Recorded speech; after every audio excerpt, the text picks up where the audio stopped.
안녕하세요. 오늘도 사연 살롱을 찾아주셔서 감사합니다.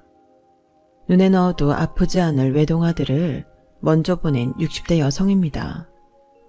아들 녀석이 세상을 떠난 지도 벌써 2년이 다 되어가네요.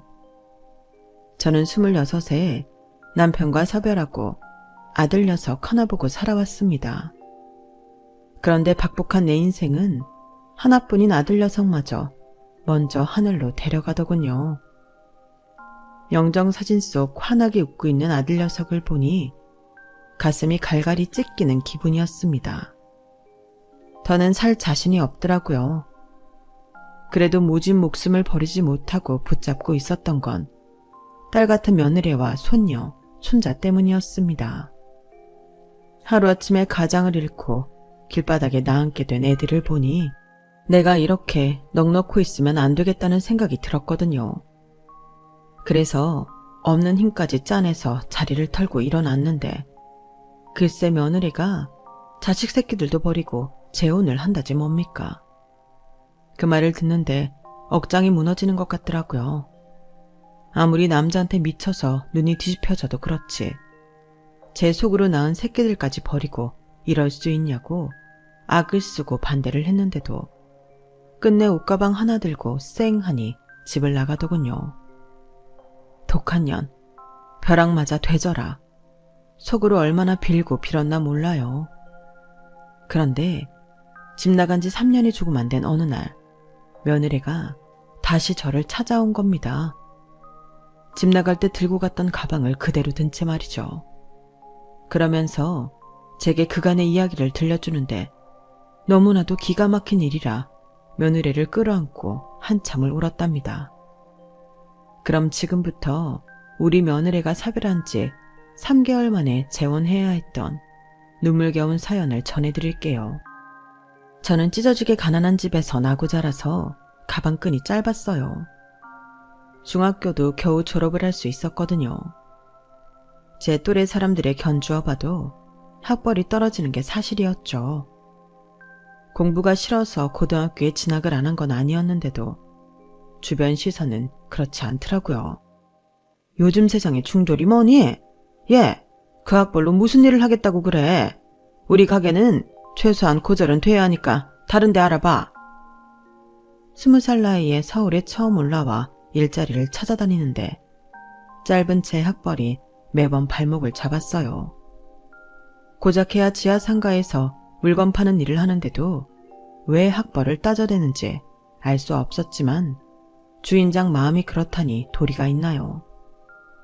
고향 언니가 사는 사글세 단칸방에 끼어 살면서 수없이 일자리를 찾아 나섰지만 매번 허탕을 치자 보다 못한 고향 언니가 저 대신 자리를 알아봐 주었어요. 나 아는 언니 친구가 하는 미장원인데 미용사 보조가 필요하대. 월급은 얼마 안 되지만 기술도 배울 수 있고 무엇보다 학벌이 상관없다니까 한번 가봐. 정 싫으면 안 가도 되고. 아니야 언니, 내가 지금 찬밥 더운 밥 가릴 처진가. 내일 당장 가서 면접 볼게. 그렇게 찾아간 미장원은 생각보다 규모는 작았지만 손님이 끊이지 않는 곳이었어요. 주로 동네 사람들을 주 고객으로 삼는 가게라서 손님 반, 놀러온 사람 반인 곳이었죠. 사장 언니는 남편 없이 딸과 함께 사는 언니였는데 처음 미장원을 열 때만 해도 살 집을 구할 돈이 없어서 미용실 안쪽 창고방에 커튼을 치고 딸아이랑 둘이 살았다고 하더라고요. 그러다가 가게가 자리를 잡고 돈을 좀 모은 뒤에야 근처에 집을 얻어 나갔다더군요. 월급은 많이 못 줘. 보다시피 동네 장사하는 거라서 사람은 버글대도 정작 돈 내는 손님은 얼마 안 되거든. 그래도 월급은 꼬박꼬박 챙겨줄 테니까 내 옆에 있으면서 얼른 기술 배워. 일단 기술이 있으면 이대 입구든 명동이든 큰 샵에 취직은 할 수 있을 거 아니야. 그때까지만 힘들더라도 버텨봐. 이 일이 고되긴 해도 밥 굶어 먹진 않는 일이니까 평생 써먹을 기술 익힌다 생각하고 열심히 해보라고. 알았지? 사장 언니는 딱히 서글서글한 성격은 아니었지만 자기 입으로 뱉은 말은 반드시 지키는 사람이었어요. 긴 건 기고 아닌 건 목에 칼이 들어와도 아닌 사람이라서 가끔 손님이랑 실랑이를 벌이곤 했어요. 하지만 눈속임 없이 정직하게 장사하는 사람이라서 한번 인연을 맺은 손님은 먼 데로 이사를 간 뒤에도 1시간 이상 버스를 타고 올 정도로 단골이 꽤 있는 편이었죠. 게다가 일적으로는 깐깐하고 깔끔한 사람이라서 밑에서 일하는 저로서는 배울 것도 많은 사람이었어요. 물론 엄청 혼나면서 배우느라 울기도 많이 울었지만요. 그렇게 사장언니 밑에서 3년간 일을 배운 저는 사장언니가 연줄을 놔준 곳으로 일터를 옮기게 되었어요. 번화가에 있는 가게라서 규모도 크고 소속된 미용사도 많은 가게였죠. 제 경우는 초보가 아니라서 이전보다 월급도 훨씬 많이 받을 수 있었어요. 제게는 당시 유행하는 신기술은 없었지만 이전 가게에서 사장언니한테 기초부터 혹독하게 제대로 배운 덕에 기본 기술은 누구한테 뒤지지 않았어요. 게다가 남들한테 지기 싫어하는 제 성격 때문에 가장 일찍 출근해서 제일 늦게 퇴근을 했더니 사장님이 좋게 봐주셨나 봐요. 덕분에 금세 자리를 잡을 수 있었어요. 그 가게에서 5년 넘게 일을 하다가 좋은 자리가 나서 제 이름을 건 미용실을 열게 되었어요. 제가 서울에 상경한 지 8년 6개월 만이었죠. 비록 변두리에 위치한 작은 가게였지만 제게는 더없이 소중한 가게였어요. 인테리어 비용을 아낀다고 제 손으로 직접 페인트 칠을 하고 그동안 쌓은 인맥을 활용해 의자며 선반, 미용 재료들을 중고로 헐값에 장만할 수 있었어요. 명동에 있는 유명 미용실에서도 일을 했지만 시작은 동네 미장원이었던 덕에 동네 아주머니들과 친분을 쌓는 건 그리 어렵지 않았어요. 저렴한 가격에 눈속임 없이 정직하게 장사를 했더니 1년도 안 돼서 단골도 꽤 생기더라고요. 처음 일을 배운 미장원 사장언니의 가르침이 헛되지 않았던 거예요. 미용실에서 먹고 자고 하며 3년을 지낸 저는 드디어 살 집을 마련하게 됐어요. 이제 좀 사람답게 살게 된 거죠. 그런데 그러던 중에 동네 아주머니 한 분이 제 중심을 서겠다고 나선 거예요. 자기 남편이랑 같은 회사에 다니는 사람인데 성격도 좋고 사람이 참 괜찮다면서 한번 만나보라더군요. 언제까지 혼자 살 거야? 미용실도 이만하면 자리 잡았겠다. 더 늦기 전에 시집 가야지. 집에서는 결혼하라고 안 해? 웬걸요. 명절에 갈 때마다 온 집안 식구들이 결혼하라고 성하죠. 그러니까 한번 만나봐. 이런 자리 또 없다. 몇 번을 거절하다가 에라 모르겠다 하는 심정으로 선자리에 나갔어요. 아주머니 말대로 인물도 좋고 성격도 꽤 좋아 보이더라고요. 저만 좋다면 자기는 앞으로 잘해보고 싶다며 꽤나 적극적으로 나오더군요. 그렇게 둘이 한참을 커피잔을 앞에 놓고 이런저런 얘기를 하는데 갑자기 난처한 질문을 하는 거예요. 그럼 명희 씨는 고등학교 졸업하고 서울로 올라온 거예요? 별거 아닌 질문이었지만 학벌에 대한 자격지심이 있던 저한테는 손이 떨릴 만큼 두려운 질문이었어요.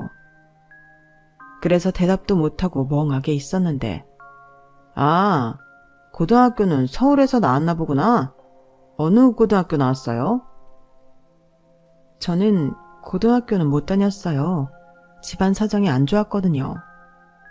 그러자 지금까지 우는 얼굴로 말도 잘하던 남자가 갑자기 표정이 굳어지더라고요. 그리고는 커피만 연달아 마시더니 착 가라앉은 목소리로 그만 일어나자고 하더군요. 그렇게 선자리를 마치고 집으로 돌아오는데 얼마나 서럽고 창피했나 몰라요. 그러게 이런 자리는 뭐하러 나와가지곤 이런 수모를 당하나 스스로 책망을 했어요. 다음날 가게로 찾아온 아주머니는 다짜고짜 제게 그러더라고요. 자기 고등학교 안 나왔어? 그럼 중졸이야? 난 또 고등학교 정도는 나온 줄 알았지.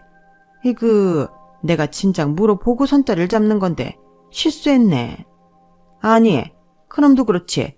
지가 대학 좀 나왔다고 학벌 가지고 사람 무시하고 말이야. 별로 좋은 대학도 아니면서. 사람 좋은 줄 알았더니 완전히 속물이야, 속물. 형편이 어려워서 못 다닌 거지. 누군 고등학교 안 다니고 싶어서 안 갔나? 그깟 학교 가지고 유세는. 실은 나 국민학교밖에 못 나왔어. 깡촌에서 밥 굽는 날이 허다한데 학교를 보내주나? 자기도 주부학교 다녀보지 그래? 나도 우리 집 양반이 하도 못 배웠다고 타박해서 마포에 있는 주부학교 다녔잖아. 이래 봬도 고등학교 과정까지 배웠다고. 거기 가면 이런저런 사연 때문에 뒤늦게 공부 시작한 사람들 많아. 자기도 이참에 거기 한번 가봐라. 선생님들도 참 좋고 오랜만에 교실에 앉아서 공부하니까 참 좋더라고. 저처럼 배움에 대한 자격지심이 있었던 아주머니는 마치 자기 일처럼 직접 저를 데리고 주부학교까지 가주셨어요. 가서 상담을 받아보니 70이 넘은 할머니들도 공부하러 온다고 하더라고요. 고등학교 과정을 수료하면 졸업식도 열어준다는 말에 살짝 마음이 흔들렸어요. 그러자 같이 따라간 아주머니가 쐐기를 박으셨죠. 언제까지 학벌 때문에 고개 숙이고 살 거야? 이참에 고등학교 졸업장 따서 고개 빳빳이 들고 살면 되는데. 할 거지? 온 김에 아예 등록하고 가자. 확실히 결정을 못하고 우물쭈물 하던 저는 아주머니의 성화에 못 이겨 덜컥 접수를 하고 말았어요. 그렇게 10수년 만에 다시 교실에 앉게 된 저는 하루하루 새로운 세상을 사는 기분으로 열심히 공부를 했어요. 오전 시간에 수업을 받고 오후엔 미용실 문을 열고 일을 했죠. 손님이 없을 땐 단어장을 들고 영어 단어도 외우고 수학 공식도 외우면서 마치 대학 학력고사를 앞둔 학생처럼 맹렬히 공부를 했어요. 그러다 그곳에서 제 남편감을 만나게 되었죠. 저희 반 담임이자 수학 선생이던 남편은 나이 많은 학생들 사이에선 당시 한창 이름을 떨치던 가수 전영록보다 인기가 좋았어요. 학교에서 유일한 총각 선생이었으니까요. 저와 같은 반 아주머니들은 남편과 저를 이어주려고 혈안이 된 사람들처럼 툭 하면 자리를 만들어 우리 두 사람을 붙여 앉히곤 했어요. 둘 다 처녀총각인데 붙어 앉으면 좋잖아. 이참에 사제간에 여보 당신해도 좋고. 처음엔 그런 짓궂은 장난에 창피해서 얼굴을 붉히기도 했지만 무던하고 조용한 성격의 남편이 싫지 않았기 때문에 어느 순간부터는 은근히 남편 옆자리에 앉혀주기를 바라게 되었죠. 그래도 속으로는 그런 생각도 했어요. 이 사람은 대학까지 나온 사람인데 나 같은 여자가 마음에 들기는 할까? 아주머니들 등살에 분위기만 맞춰주는 거겠지. 그런 생각을 하면서도 내심 남편이 나를 봐주기를 바라기도 했어요. 하지만 남편은 좋다 싫다는 표현도 없이 지지부진하게 아주머니들 장단만 맞춰주더라고요. 이렇게 시간은 흘러 저는 졸업을 앞두게 되었어요. 이제 주부학교를 떠나면 다시는 볼 일 없는 사람이었기에 하루하루가 초조하기만 하더라고요.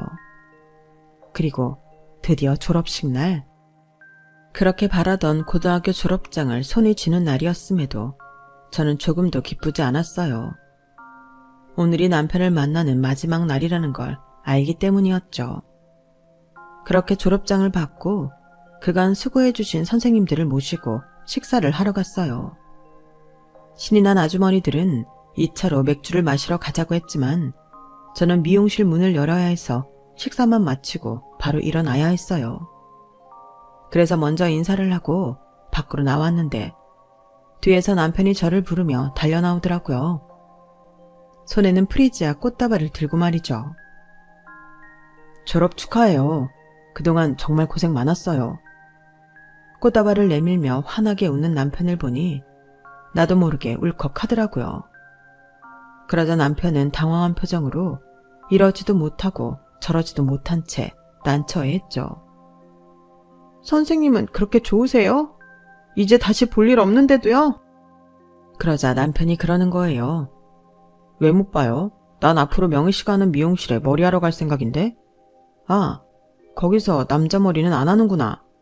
그럼 남자친구 머리는 해주죠? 그러면서 제 얼굴을 빤히 보는 거예요. 처음엔 그 말이 무슨 뜻인지 몰라서 멀뚱히 바라만 보고 있었는데 이내 그러더라고요.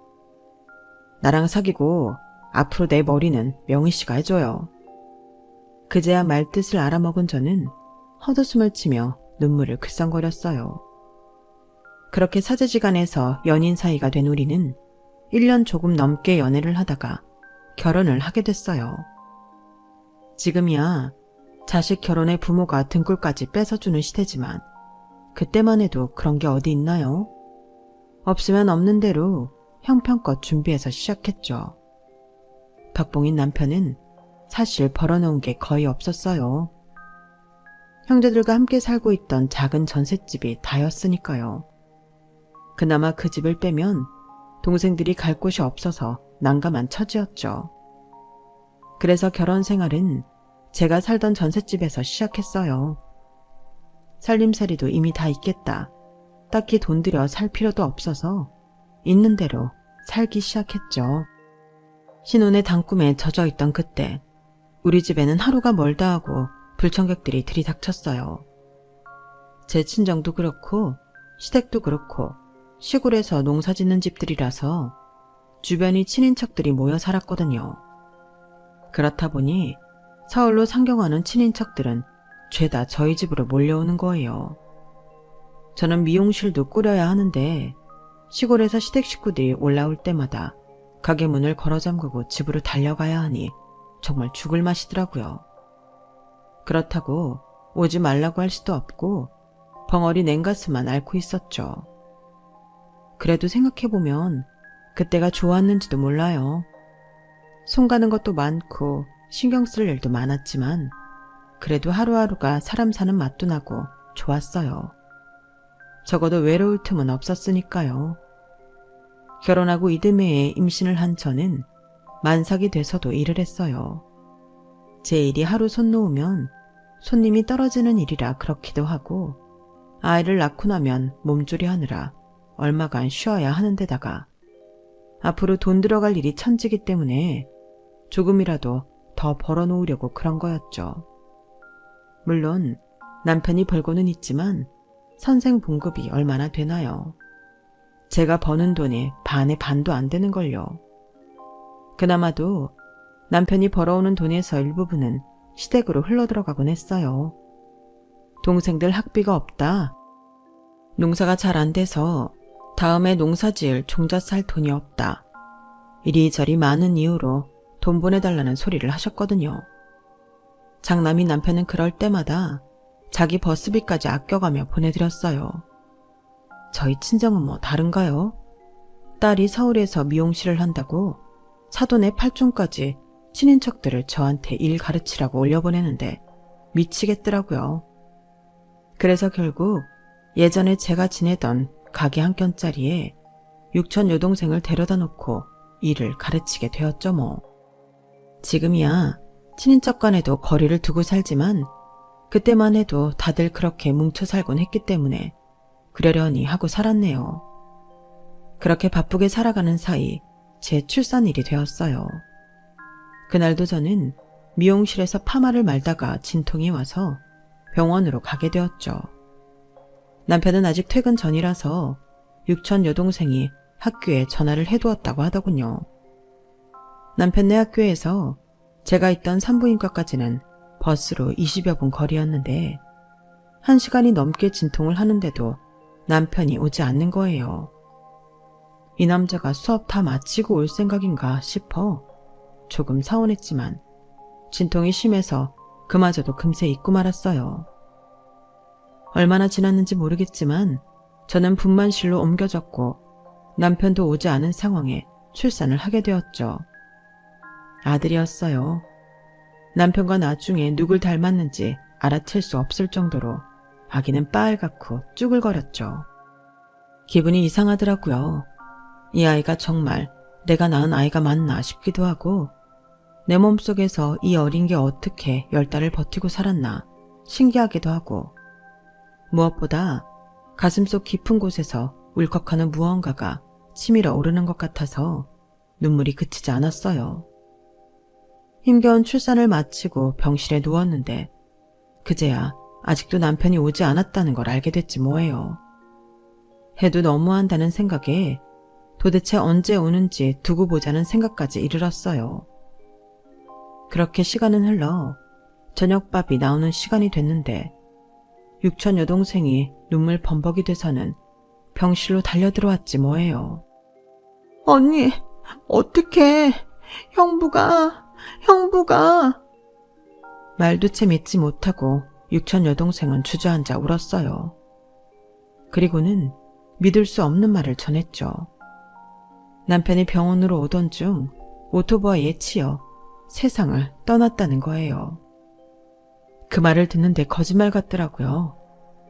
내 남편이 그렇게 쉽게 죽을 사람이 아니라고 애써 부정을 해보기도 했지만 몇 시간 뒤 찾아온 경찰의 말에 신락 같은 희망도 사라지고 말았어요. 세상에 태어나 축복을 받아야 할 내 아들은 이후 애비 잡아먹은 몹쓸 놈이 되어 시댁 식구들의 욕바지가 되었어요. 생떼 같은 자식을 잃은 시부모님 마음은 이해하지만 그렇다고 내 새끼를 욕하는 건 참을 수 없더라고요.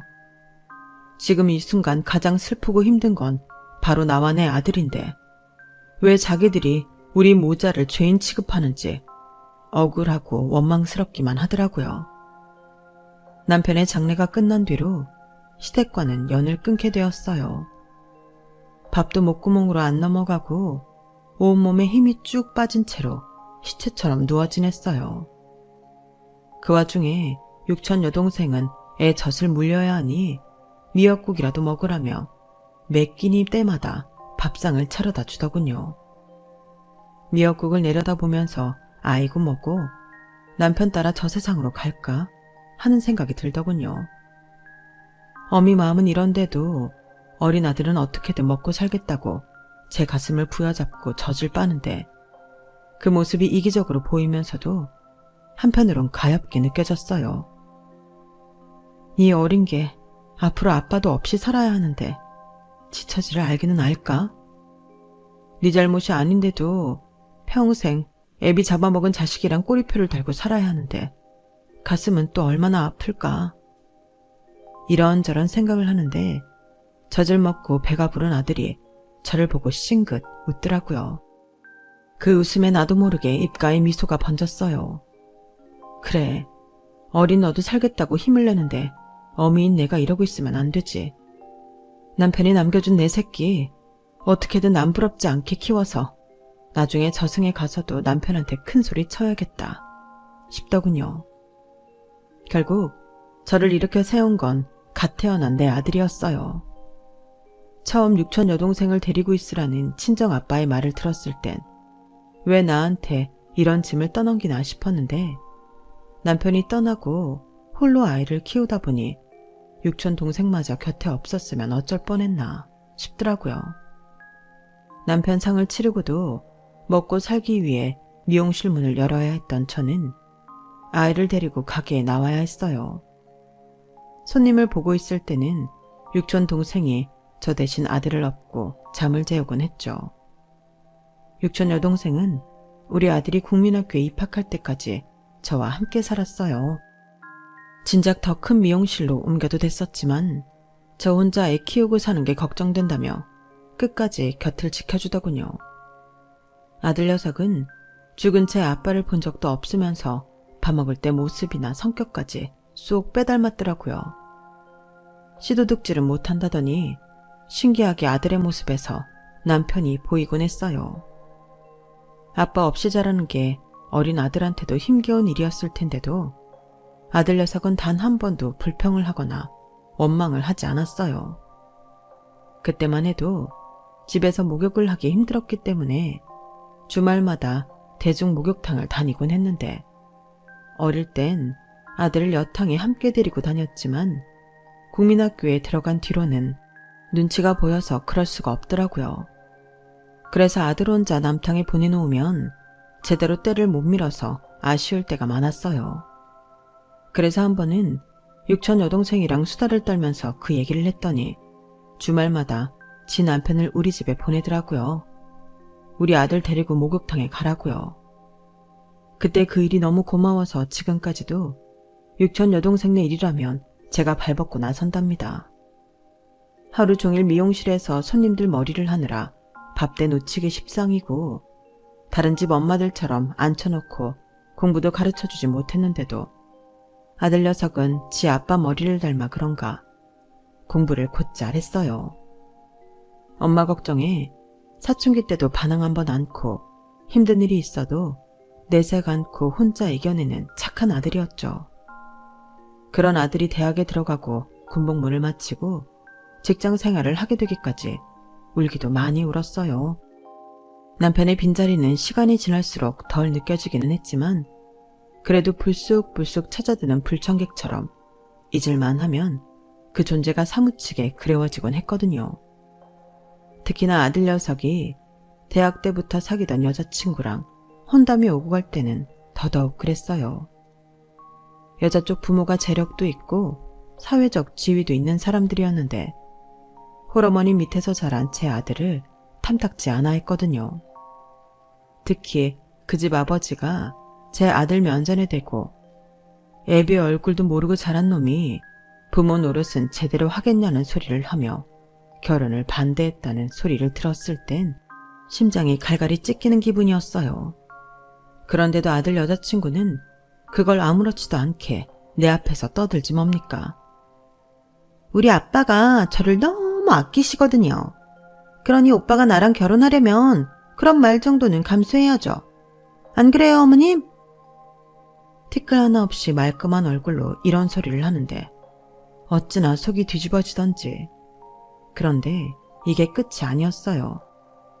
아, 결혼식은 미국에서 할까 해요. 아빠가 그러자고 하시네요? 아니, 갑자기 미국은 왜? 우리 오빠네도 미국에 살고 친척들도 거기들 계시거든요. 사실 꼭 그것 때문만은 아니지만요. 그 뒤에 이어진 말은 충격적이었어요. 그러니까 한마디로 시어머니인 저를 지인들 앞에 내보이기 창피해서 미국까지 가서 조촐하게 식을 올리자는 거였거든요. 변두리 미용실에서 더럽게 남의 머리 만져가며 돈 버는 사람이랑 사돈 맺는 걸 남들한테 보이기 싫다 이거였죠. 그 말을 하면서도 제 기분이 어떨지는 전혀 생각지도 않는 아들 여자친구를 보니 덜컥 겁이 나더라고요. 이런 애랑 결혼해서 내 아들이 행복할 수 있을까 하고 말이죠. 아니나 다를까 뒤늦게 그 얘기를 전해 들은 아들이 발끈하고 나섰고 얼마 안 가 결혼은 없던 일이 되고 말았어요. 그제서야 여자 쪽에서 약간의 양보를 하겠다고 숙이고 들어왔지만 아들 녀석이 단칼에 자르더군요. 자기는 내 부모를 업신여기는 사람들과 가족이 될 수 없다는 게 이유였죠. 그 말에 그래도 내가 자식 농사를 헛지은 건 아니었다는 생각이 들었어요. 그러면서도 아들의 파혼이 저 때문인 것 같아 미안하더라고요. 이른 나이에 파혼을 경험한 아들은 얼마 뒤 뜬금없이 지방으로 좌천이 되고 말았어요. 회사에서 우수직원 상을 받을 정도로 인정받던 아이가 그렇게 된 데는 이유가 있었더라고요. 회사 간부 중 하나가 파혼한 여자친구 큰아버지였다나 봐요.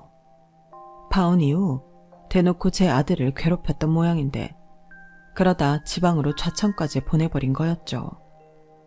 아들은 제가 걱정할까봐 그 사실을 숨겼고요. 저는 그걸 한참 후에나 알았네요. 그 얘기를 들었을 때 엄마라는 사람이 변변치 못해서 내 아들 인생까지 망가뜨린 것 같아 억장이 무너지는 것 같았어요. 지방으로 내려간 아들은 새로운 환경에 적응하기도 힘들 텐데 매주 서울집에 올라와 집안 살림을 돌봐주었어요. 형광등도 갈아주고 망가진 전자제품은 없는지 봐주고 제 가게까지 나와 의자며 집기들을 고쳐주곤 했죠. 그런데 그러던 아들 녀석이 서울에 올라오는 주기가 길어지더니 언제부턴가 전화로만 안부를 묻곤 하지 뭐예요. 일이 고돼서 그런가 싶다가도 혹시 무슨 일이 있나 걱정이 돼서 한 번은 연락도 않고 아들이 지내는 원룸으로 찾아갔어요. 그랬더니 글쎄 아들이 퇴근도 안 한 집에 웬 여자가 있지 뭐예요. 여자는 저를 보자 귀신이라도 본 사람처럼 놀라서는 큰 눈만 꿈뻑이고 있더라고요. 그래서 내가 상훈이 엄마라고 말했더니 그제야 꾸벅 인사를 하는 거예요. 자기는 상훈이 여자친구라면서요. 아무리 여자친구라도 그렇지 다 큰 성인이 남자 집에 함부로 와서 이러고 있으면 돼요? 저도 모르게 퉁명스럽게 한마디 해버렸는데 순간 코끝에 맛있는 냄새가 확 풍기는 거예요. 맛있는 된장찌개 냄새였죠. 주방 쪽을 보니 제 아들 퇴근 시간에 맞춰서 저녁 준비를 하고 있었나 보더라고요. 접시에는 간 무친 나물들이 가지런히 담겨있고 가스불 위에는 청양고추가 올라간 생선조림이 맛있게 끓고 있었어요. 하나같이 어찌나 맛깔나게 보이던지 나도 모르게 입안에 침이 고이더군요. 배에서는 연신 천둥 소리를 쳐댔고요. 내가 고작 먹을 거에 넘어가 정신을 놓으면 안 된다는 걸 알면서도 본능을 이길 수는 없더라고요. 앉으세요. 안 그래도 막 상 차리려던 참이었거든요. 많이 시장하신 것 같은데 먼저 식사하실래요? 상훈 씨도 금방 올 거예요. 여자는 밥상을 펼치곤 얼른 상을 차리기 시작했어요. 그런데 제 숟가락을 한 벌만 놓더라고요. 그쪽은 안 먹어요? 열심히 만들었는데 같이 먹지. 저는 잠깐 자리 비우고 나온 거라서 다시 일하러 가봐야 해요. 혹시 그동안 매일 이렇게 우리의 밥을 차려 먹인 거예요? 일하다 말고 와서? 네, 보니까 저녁을 편의점 삼각김밥이랑 라면으로 대충 때우는 것 같더라고요. 그러다 병날 것 같아서 시간 나는 대로 와서 해주고 있어요. 제가 근처에서 헤어샵을 하거든요. 참, 어머님도 헤어샵을 하신다면서요? 상훈 씨한테 얘기 들었어요. 남편도 없이 여자 혼자 몸으로 자기를 키워주셨다고 상훈 씨가 어머님을 많이 자랑스러워 하더라고요. 가끔은 셈이 날 정도로 어머님 자랑을 한다니까요. 생각하기에 따라 저와 내가 불편한 사이일 텐데 마치 이전부터 알고 지낸 사이처럼 어찌나 살갑고 친근하게 굴던지 처음 만난 그 순간부터 저는 이 아이가 내 며느리감이구나 했어요. 내 아들이 이번엔 제대로 된 사람을 만났다 싶었죠. 그래서 그해 겨울 결혼 얘기가 나오자마자 바로 오케이 했습니다. 한번 지방으로 자천된 이후 본사 복귀가 어려워진 아들은 아예 그쪽에 뿌리를 내리게 되었어요. 결혼하고 이듬해 첫 아이를 시작으로 연년생으로 아들, 딸을 낳고 살게 되었죠. 살뜰한 며느리는 저보다도 제 아들을 잘 챙겼어요. 일을 하면서도 살림은 또 어찌나 야물딱지게 잘하는지. 모르긴 해도 어디 내놔도 빠지지 않는 며느리감일 거라 자부합니다. 아들 녀석은 쉬는 날엔 온 가족이 서울로 올라와 하룻밤을 자고 가는데 괜히 나 때문에 여러 사람 피곤해지는 것 같아서 몇 번 그렇게 한 뒤로는 제가 아들네로 내려가곤 했어요. 언제 찾아가도 며느리는 딸처럼 살갑게 대해주니 고부간의 갈등 같은 건 애초에 없었죠. 그렇게 행복한 아들내외를 바라보는 낙에 살던 어느 날이었어요. 며느리가 울면서 전화를 했더라고요. 제 아들이 죽었다고요. 그 길로 택시를 타고 아들이 안치돼 있다는 병원으로 달려갔어요. 교통사고를 당한 터라 시신 곳곳에 찢겨서 피범벅이 돼 있더라고요. 그걸 보고는 그 자리에서 기절을 해버렸습니다. 정신을 차려보니 이미 장례가 진행되고 있었고 며느리는 혼이 나간 사람처럼 상주 역할을 하고 있더라고요. 겨우 4-5살 된 손자 손녀는 제 아빠가 죽었다는 사실도 모른 채 천진난만하게 제 엄마 옆을 지키고 있었어요. 그 모습을 보니 내가 넋놓고 있어선 안 되겠다는 생각이 들더라고요. 그래서 있는 힘을 짜내 며느리 옆을 지켰습니다. 그렇게 장례가 끝나고 서울로 올라온 저는 가게 문도 닫고 며칠 동안 자리 보전하고 있었어요.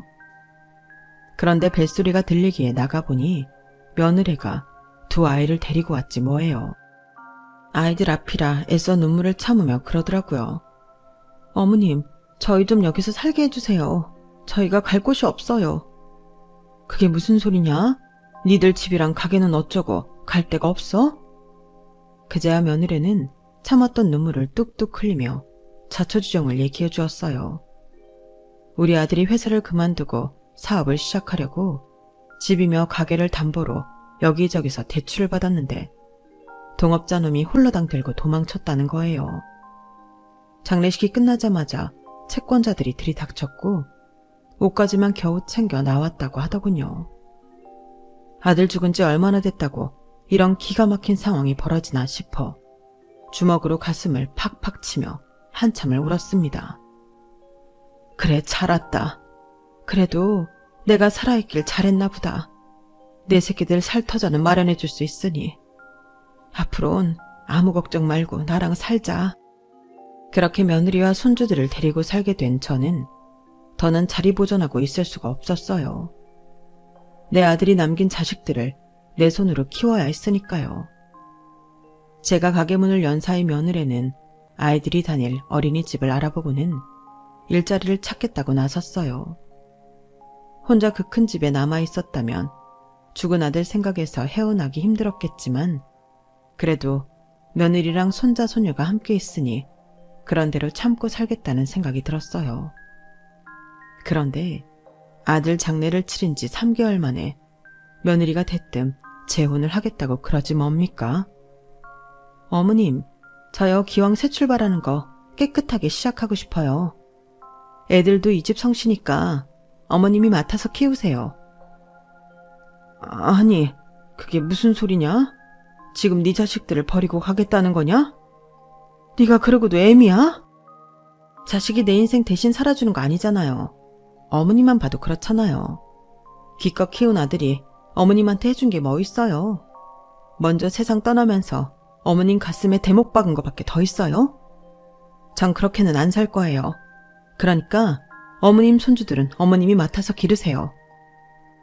며느리는 완전 다른 사람이 돼서는 제 새끼들도 버린 채 여행 가방 하나만 챙겨서 집을 나갔어요. 한숨만 나더라고요. 도대체 내 인생이 이게 뭔가 싶었어요. 결혼하고 얼마 안 돼 세상 떠나 남편에 애지중지 키웠더니 하루아침에 황천길 간 아들, 그리고 이제는 자식까지 버리고 지 인생 살겠다고 나간 며느리까지. 도대체 내가 전생에 무슨 죄를 지었길래 이렇게 비참한 꼴을 당해야 하나. 눈물도 안 나고 그저 그대로 주저앉고만 싶었어요. 하지만 그럴 수는 없더라고요. 내가 지켜야 할 내 아들의 자식이 있으니까요. 그래서 다시 이를 악물고 살기로 했습니다. 오전에 아이들을 씻기고 입혀서 어린이집에 보내고 아이들이 하원을 한 후에는 제 가게로 데려와 함께 시간을 보냈어요. 내 아들이 그랬던 것처럼 손주들도 내 미용실을 놀이터 삼아 뛰놀게 되었죠. 아직 어린아이들이라 수시로 제 엄마를 찾아대는 것도 일이라면 일이었어요.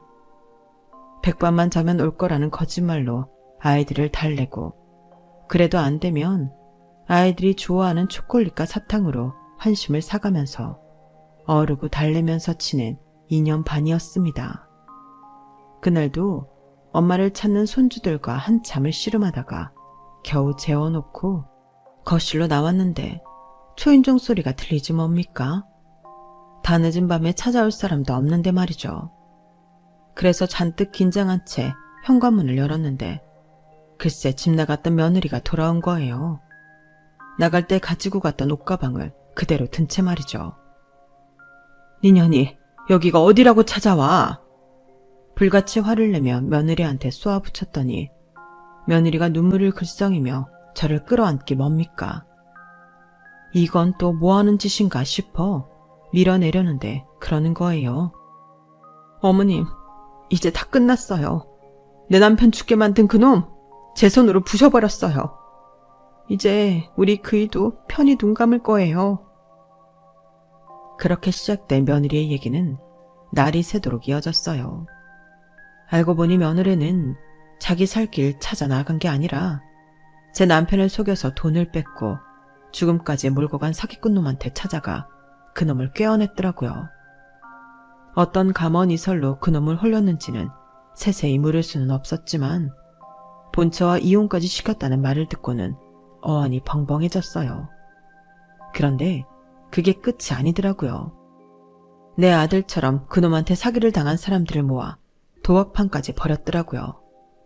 십시일반 모은 돈으로 타짜를 사서 도박판을 벌이고 반년에 걸쳐 그놈 돈을 야금야금 빼냈다나요? 처음엔 큰 돈을 따게 해주면서 요령껏 밀고 당기기를 했더니 그 사기꾼 놈이 홀라당 넘어오더래요.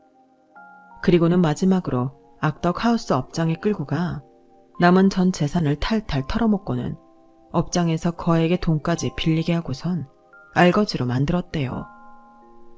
그래서 그놈은 지금 어딨냐? 악덕 하우스 업장에서 수억을 빌렸으니 온전히 살 수 있겠어요? 고깃배에 팔려갔든 장기를 털리게 됐든 둘 중 하나겠죠. 전요, 그놈이 하나도 안 불쌍해요. 그놈 때문에 우리 그이는 목숨까지 잃었잖아요. 저희 집뿐만 아니라 그놈 손에 전 재산 잃고 가족들까지 길바닥에 나앉은 집이 한둘인 줄 아세요? 그런 놈은요, 경찰에 넘기는 것도 아까워요. 재판 받아봤자 돈도 못 찾고 기껏해야 몇 년형 받고 다시 나올 텐데 그 꼴을 어떻게 봐요? 며느리가 애꿎은 남의 가정까지 깨놓은 건 차후 사기꾼 놈의 아내와 자식들한테 해가 가지 않게 하기 위해서였다고 하더군요. 그래서 이혼할 때 위자료와 양육비로 넉넉히 주게 했다고요. 그리고 그놈한테 따낸 돈은 사기 피해자들과 나눠 가졌다고 했어요. 잃은 재산을 온전히 다 회수하지는 못했지만 상당한 금액을 돌려받아 왔더라고요. 그 얘기를 다 듣고 며느리를 보는데 이 애가 내가 알던 착하고 순수한 며느리가 맞나 싶더라고요. 어머님, 전요 우리 그이 절대 못 잊어요. 부모 형제도 없고 배운 것도 없는 나를 온전한 사람 대접해준 사람은 이 세상에 우리 그이 한 사람밖에 없었어요. 그런 사람 목숨을 앗아간 놈인데 내가 무슨 짓을 해서라도 복수해야 하는 거잖아요. 어머님이 벌하시면 달게 받겠지만 그래도 저 후회는 안 해요. 며느리는 울먹이며 말을 이어갔어요. 제 몸을 벌어가면서까지 지 남편 복수를 하고 돌아온 며느리가 너무도 가엾고 고마워서 그대로 끌어안고 한참을 울었습니다. 이런 며느리한테 무슨 벌을 주겠어요. 오히려 내 등에 업고 다녀도 시원찮을 판인데요. 그렇게 집으로 돌아온 며느리는 착실한 엄마이자 세상에 둘도 없이 착한 며느리로 살고 있습니다. 비록 며느리도 저도 여자로서 박복한 인생을 살아오긴 했지만 앞으로는 우리 가족이 똘똘 뭉쳐서 누구보다 행복하게 살아갈 생각입니다. 그래야 하늘로 먼저 간 제 남편과 아들도 더는 걱정 않고 마음을 놓을 것 같거든요. 저희가 행복해야죠. 지금까지 제 사연을 들어주셔서 감사합니다. 여러분의 가정에도 안녕과 행복이 가득하길 바랍니다. 여러분, 사연 댓글에 응원과 현명한 조언 부탁드려요. 좋아요와 구독은 저에게 큰 힘이 됩니다. 오늘도 좋은 일 가득하세요.